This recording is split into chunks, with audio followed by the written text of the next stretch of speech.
Hello everyone, welcome back to my channel. Today we are diving into Shapley Values. So we'll have a look at what they are, how they work, and also the maths behind it. So I'll try to break it down and make it as simple as possible for everyone to understand. So let's get started. Okay, so let's start this with a very simple analogy. So imagine there are a group of three students, A, B, and C, and they are working on a college project. Now, the professor has assigned 100 points for this project, but here's the deal, everyone automatically gets 10 points for the presentations since that part is compulsory. So, the presentation is something that everyone has to do, and everyone automatically gets 10 points for that.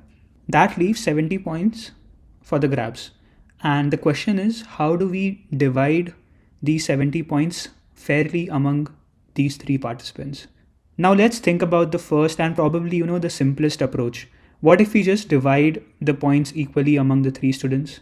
That would mean everyone gets the same share of the remaining 70 points. But here's the problem. No one ever contributes equally to a college project, right?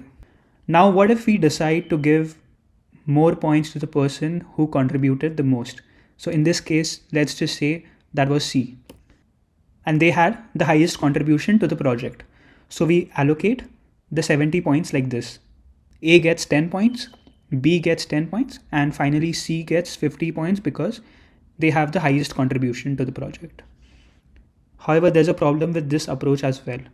So some tasks might require two or more people to succeed, right? So for example, think about a designer and a researcher working together, and each person's contribution might depend on the other. So if we try to measure each person's performance in isolation, we might completely miss the interaction effect. So how their teamwork actually drives the outcome, and this can lead to unfair or inaccurate evaluations. All right, so how do we approach fairness? Like, what would be fair? So one way is to get the performance of all the possible subsets. So we can put A and B together, check their performance. We can put A and C together, check their performance, and so on. So since there are three students, there are 2 raised to 3 possible subsets, and we can check the performance of each of these subsets. So we first put A alone, we check how they perform alone. Then we put B alone and see their performance. C, then we put A and B together, check their performance, and so on. And finally, we check A, B, and C together and see how they perform. So this is the first step, to get the performance of each of the subset. Now here's an important concept when it comes to calculating the Shapley values. That is, order matters when we evaluate contributions. And why is that? Because the value each person adds can depend on the sequence in which they join the group. And this is where the idea of marginal contribution comes into play. So it's the additional value a person brings when they join a subset.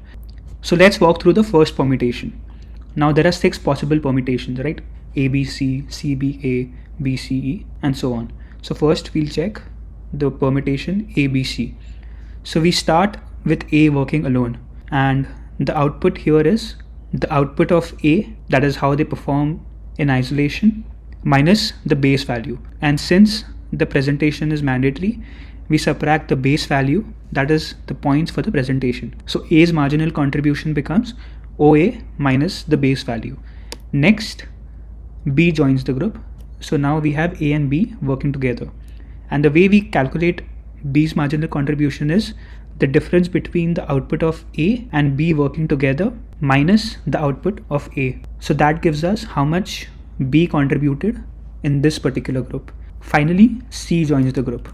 So the output becomes OABC, and the marginal contribution of C is the difference between OABC and OAB. So that gives us the marginal contribution of C. So we'll walk through a couple of more examples so that you have a better idea of how this works. So now let's move on to the second permutation, which is BAC. In this case, we start with B working alone. So similarly, the marginal contribution of B becomes the output of B working alone minus the base value. Next, A enters the group. So the marginal contribution of A is the output of A and B working together minus the output of B working alone. So that gives us the marginal contribution of A. Finally, C comes into the group. So what we do is we check the performance of the entire group minus the performance of A and B working together. That gives us the marginal contribution of C. Now let's look at the third permutation, CBA. Again, we start with C working alone. That gives us the marginal contribution of C, which is output of C working alone minus the base value. Next, B joins the group. So the marginal contribution of B becomes output of B and C working together minus the output of C working alone. So the next one is A joins the group. So in order to get the marginal contribution of A, we get the entire group's marginal contribution minus the output of B and C working together. Now, similarly for the fourth permutation, we do the same thing. We calculate the marginal contribution of B. C comes into the group. We calculate the marginal contribution for that. And finally, A joins the group. We calculate the marginal contribution. Now for the fifth and sixth permutation, we do the exact same thing, wherein we calculate the marginal contribution for each of the student. So this gives us the marginal contribution for each of the student in all of the permutations. Now the Shapley value for each of the student is the average marginal contribution across all the permutations. So the Shapley value for A is the sum of marginal contribution across all the permutations divided by 6. Similarly, for the Shapley value for B is the sum of all the marginal contribution across all the permutations divided by 6, and similarly for C. So let's now look at a more practical example to understand this. And here we are working with a loan data set. So it has features like loan amount, income, and credit score. And the final output is the approval percentage. So what we do is we use these features as inputs to a black box model, f of x, which could be something like random forest or neural network. So basically the black box model, as we discussed earlier, is something that we can't interpret. Now think of the features L, I, and C as the students in our analogy that we discussed previously, and the approval percentage as the points that we are distributing. So now our task here is to calculate the contribution of each feature to the final prediction. Okay, so the very first step is predicting f of x for each possible subset that we have. So over here, if we don't include any features, the model still gives us a 50% chance of approval, right? Now, if we add 2 more features, which is credit score and income, the model jumps to 68%. Then if we just add income, the model gives us 58% chance of approval. Now, if we use only income and loan, the model gives us a 65% chance of approval. And we do this for all the possible subsets that we have. So for f of L, f of CL, f of C, and f of CIL, which is the entire group. So let's move on to step 2 of calculating Shapley values, finding the marginal contribution for each permutation that we did earlier for the student analogy. So starting with the first permutation, that is CIL, C is added first. So the marginal contribution of C is f of C minus the base value. That gives us 60 minus 50, which is 10. I is added next. So we take prediction of the entire group minus f of C. That gives us the marginal contribution. That is how much I income contributed, which gives us 68 minus 60. That is 8%. Now L is added last. So we take the output of the entire group minus the output of C and I. That gives us marginal contribution of L. That is 70 minus 68, 2. Next is the second permutation, C, L, and I. So C is added first. Again, we do the same thing. 60 minus 50, that gives us 10. L is added next. So again, the marginal contribution of L, which is 63 minus 60, gives us 3%. I is added last. So contribution of I is f of CLI minus f of CL, and 70 minus 63, 7. Finally, we have the third permutation, ICL. I is added first. We do the same thing. 58 minus 50, 8%. C is added next. We get 10%. L is added last. We get 2%. Now, by calculating the marginal contributions for all features in these permutation, we can see how each feature contributes depending on the order in which they are added. So that is the reason order is important when it comes to calculating the Shapley values. Now let's look at the next set of permutations and plug in the values to calculate the marginal contribution. These are the final marginal contributions for each permutation. Now the final step, which is step 3, the marginal contributions that we calculated in each and every permutation, we just take the average of those to get the final Shapley value for each of the feature. Next, we calculate the total contribution for each feature. So C gives us 48, I gives us 48, and L gives us 24. Now we take the average by dividing it by 6. So now C contributes 8%, I contributes 8%, and L contributes 4% towards the final prediction. So now this is where it all comes together.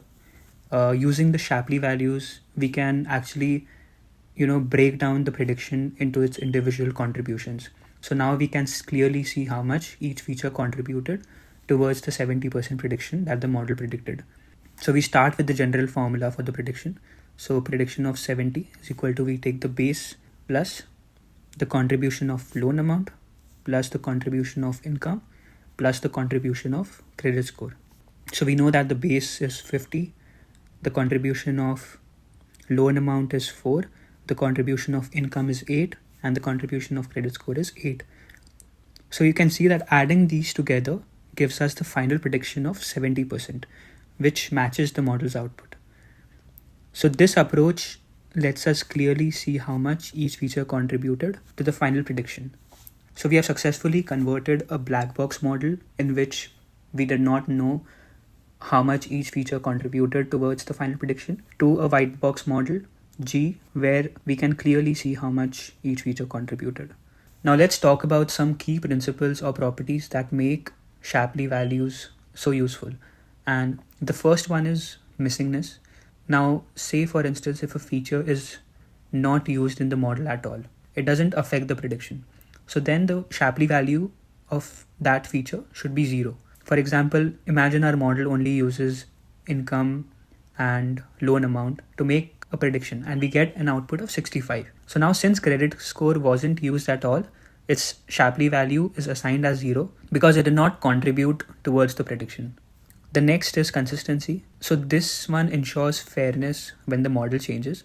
For example, if in the original model, the contribution of income was 4 and the updated model better captures its importance. Now the new Shapley value for income should be at least 4 or more. Now the third property is local accuracy, which ensures that the Shapley values provide an accurate explanation of the model's prediction. The principle states that if you sum up all the Shapley values for the features, add the baseline prediction, the total must exactly equal the model's prediction. Now here's a problem with calculating Shapley values as we scale up the number of features. So for 3 features, we have 8 subsets, which is manageable. For 10 features, we now have 2 raised to 10, which is 1024 subsets. And for 50 features, we are dealing with 10 raised to 15 subsets. Now this becomes almost impossible to handle directly. And as we add more features, it's going to get worse. So this is why calculating Shapley values for large feature sets requires some approximation methods to make it kind of feasible. Okay, so one of the approximation methods that we can have a look in this video is kernel SHAP. And I don't want to get into a lot of details about kernel SHAP, but we just have a look at a brief overview of how it works and what it is. So what it does is, instead of going through all these possible subsets, it just randomly samples the subsets. For example, in our case, it will just randomly sample, say, loan amount or maybe income, credit score, and things like that, instead of going through all the possible subsets. Now the subsets are weighted based on the Shapley value formula. So larger subsets that include more features like loan amount, income, credit score are given a higher importance because they are closer to the complete context that we have. And the goal here is to kind of approximate the Shapley values as efficiently as possible without losing too much information, and kind of making it more practical. And that's it for today's video, guys. So we have looked at what Shapley values are, how they work, and also the math that goes behind it. I hope this helped you understand them better. If you've got any questions, feel free to drop them in the comments. Thanks for watching, and see you guys in the next one.